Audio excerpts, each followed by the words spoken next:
Hello everyone, and welcome back to more AEW on TEW 2020. We are here in the third week of May in 2022. Just a few episodes before Double or Nothing 2022.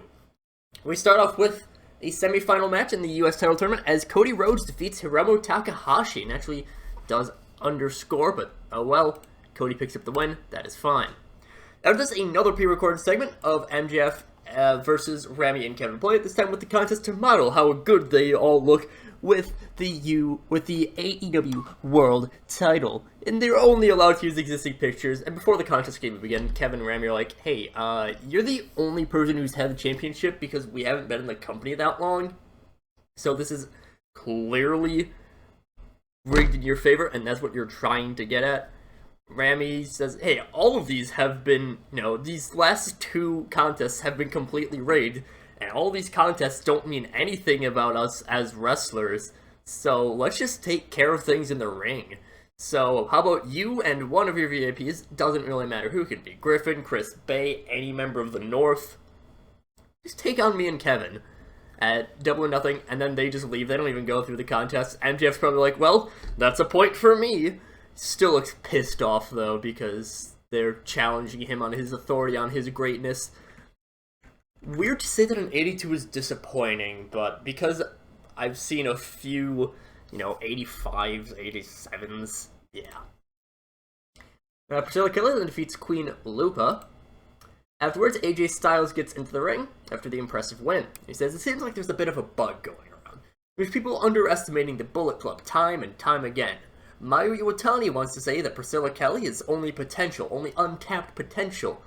John Moxley says that Alex Hammerstone and Scorpio Sky are just weaklings that cling on to me and the name of the Bullet Club, and the Good Brothers have been too busy dominating an Impact to even show up here, so all the damn fans, everyone backstage, forgets about them. So at Double or Nothing, the Bullet Club is going to make waves. We're not even just going to make waves, we're going to make damn tsunamis with what we do. Mayu Iwatani is going to lose her belt to the best up-and-coming woman in pro wrestling, Priscilla Kelly, the Bullet Babe herself, and John Moxley is going to get his mouth shut by the phenomenal AJ Styles. AJ finally had a good promo. I don't know why. His promo stats aren't even that bad. He has like 70 and 70, I think, for Charisma Microphone. But just a lot of times, he's been underperforming, but he finally does well. After this, highlights of Layla Hirsch's recent match for the Stardom High Speed title are shown as Kurt Angle talks over it. Layla Hirsch, currently an Artist of Stardom, as well as the High Speed champion. She defeated Starlight Kid earlier in the month.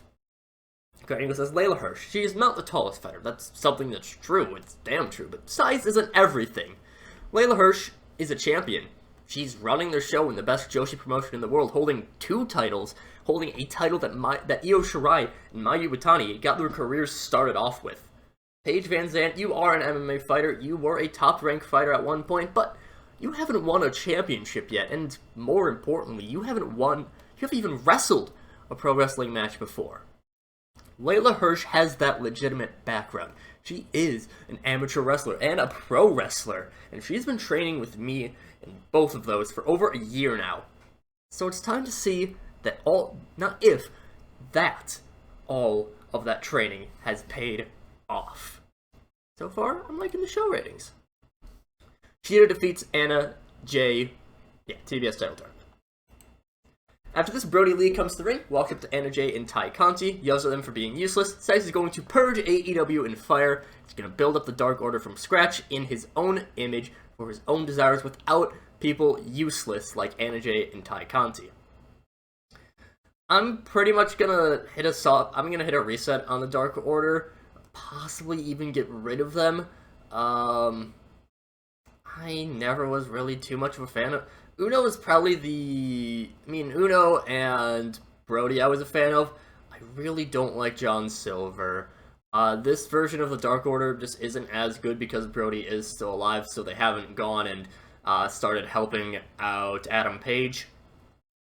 So right now, pretty much everyone in Dark Order is in DPW. They're kind of running the show there. But Brodie Lee, he's going to I'm gonna see what I can do with him, because he is getting some very nice ratings. Just, I don't do much with him, and I think the Dark Order is kind of holding him back. Weird, I know, from the guy having a billion stables, but just how it is. After this, another vignette plays of CM Punk trying to get Orange Cassidy riled up. He's quickly frustrated by Orange Cassidy's laid-backness, and says that he just doesn't understand it, but he knows how good in the ring that Cassidy is, and the two of them will be able to put out an amazing match as long as Cassidy brings forth any effort, and Orange Cassidy just gives a thumbs up. Good work. I don't like this feud. I am doing horribly with it. I'm doing very poorly with all of these feuds. The LWO defeat the reigning TNT champion as well as the Private Party. Rey Fenix pins Cassidy with a Meteora. Very good rating, honestly. Bit low rating, probably just because of yeah, low heat. But everyone, good performance. Phoenix leading the way with an 87. I need to do more with Rey Fenix, especially. Penta's whatever, but Phoenix is a stud, and I need to do a lot more with him. After this, Virgil Devitt is seen with Jacob Fatu talking into a camera. It's one of those things that AEW has mainly done with, like, Jon Moxley. And I've seen some Chris Jericho promos with it where they just are in a nondescript location.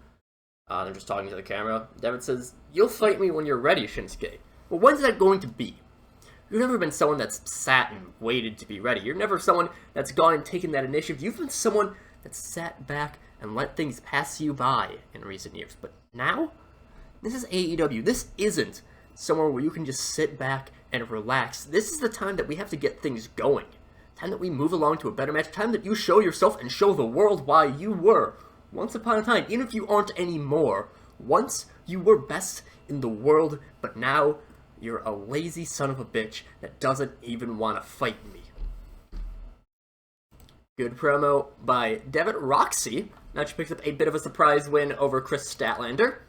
After this, Deonna and Tenille are seen looking at security footage of Hams and Morgan stealing from them. They're pissed off, and they begin talking to their personal cameraman that stealing from the VIPs, even messing with them at all, is a massive mistake. And they say that at Double or Nothing, they'll teach Hams and Morgan a lesson on not messing with the wrong people. I flubbed up my words there, but it's fine. We continue on with not our main event. The best friends defeat Dudley and Janela. That's fine. After this, Chris Jericho is then seen barging into Paul Heyman's office, flanked by the Vision and the Inner Circle. Heyman quickly hides behind his desk as Brock Lesnar, he's quick to step in between Heyman and Jericho. Jericho demands to know what Heyman's plans are. Of course, Heyman said that he did have plans for Jericho. Heyman says that at Double or Nothing, Jericho and two partners of his choosing will face off against Brock Lesnar, Brian Cage, and Ricky Starks. The Vision, they quickly volunteer themselves before Heyman can say that if Jericho's team loses, Jericho will be forcibly retired from in-ring action by Paul Heyman. Jericho accepts, knowing that he won't lose. He's not gonna lose, let's be real. Even though I don't like a nearly 51-year-old Chris Jericho wrestling, he still is good, so... Main event, Charles Betts defeats Jungle Boy with the Angle Slam. That's actually very fitting. I don't know if I put that in there. 77 rated show. Very nice. Of course, now that we're not getting any pop, we start getting good rated shows, but whatever. It's fine. But we have our TBS title match. That will be Shida versus Roxy. And our US title match, that's Charles Betts versus Cody Rhodes. Two American heroes, but we'll see how that goes at Double or Nothing in 3 episodes time, because next we have our go-home episode of Dynamite.